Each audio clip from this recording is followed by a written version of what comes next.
কি তৈরি তো? দেখুন, এই সিরিজে আমি এবং আপনারা একত্রে অনেক দূর পর্যন্ত যাব। টপিকটা দেখেছেন তো? সীমানা ছাড়িয়ে। একটা প্রশ্ন করি। মনে করুন কেউ আপনাকে বলছে যাও, ওখান থেকে 50,000 টাকা কামিয়ে আনো। আরেকজন এসে বলছে যাও, বাড়িতে 50,000 টাকা চুরি হচ্ছে, বাঁচাও। বুকে হাত দিয়ে বলুন তো কোন দিকে যাবেন? বাড়ির দিকে, তাই না? সবাই তাই বলেছে। যতজনকে প্রশ্ন করেছি, যারা অনেস্ট তারা সবাই বলেছে আমি প্রথমে বাঁচাবো। কেননা যা আশা তা খুব সুন্দর, কিন্তু হাতে তো পাইনি। কিন্তু যা হারাচ্ছি সেই ব্যথাটা আমি হৃদয়ে অনুভব করছি। দুটো আছে, কথা এবং ব্যথা। কথা মানুষ শোনে না, কাউকে কোনো কথা বলবেন না, উপদেশ দেবেন না।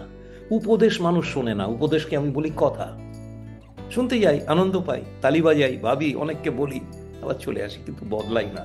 কত লোক কত উপদেশ দিলেন, শ্রী শ্রী মার একটা উপদেশ কত মহিলারা আমাকে বলে বেড়ান, নিজের ভুল দেখো, পরের ভুল দেখো না, কিন্তু সারা জীবন পরের ভুল দেখে যাচ্ছে। উপদেশ কেউ শোনে না, কাউকে উপদেশ দেবেন না। তার যদি উপলব্ধি হয় তবে সে বদলাবে। প্রশিক্ষণের এই মূল কথাটা যারা শিখতে পেরেছেন তারা সত্যিকারের প্রশিক্ষক। আজকের দিনে তো ভুরি ভুরি প্রশিক্ষক, সবাই একটা করে দোকান খুলে ফেলছে। কিন্তু আমাদের জীবনে তো তা ছিল না। মাথার চুলগুলো দেখেছেন তো, পাকিয়ে ফেলেছি। আর বহু মেন্টরের পদসেবা করে আসল জিনিসটা শিখতে পেরেছি। কাজে আমাদের প্রশিক্ষণের মূল কলাটা কি হলো? কি করে যারা অংশগ্রহণকারী তাদেরকে উপলব্ধি করাবো। এই কলাটা যদি না জানতে পারেন, প্রশিক্ষণে শুধু পয়সা পয়সা নেবেন কিন্তু কিছু পরিবর্তন সাধন করতে পারবেন না। কাজে একে বলে ট্রান্সফরমেশনাল ট্রেনিং। হ্যাঁ, পরিবর্তনকারী প্রশিক্ষণ।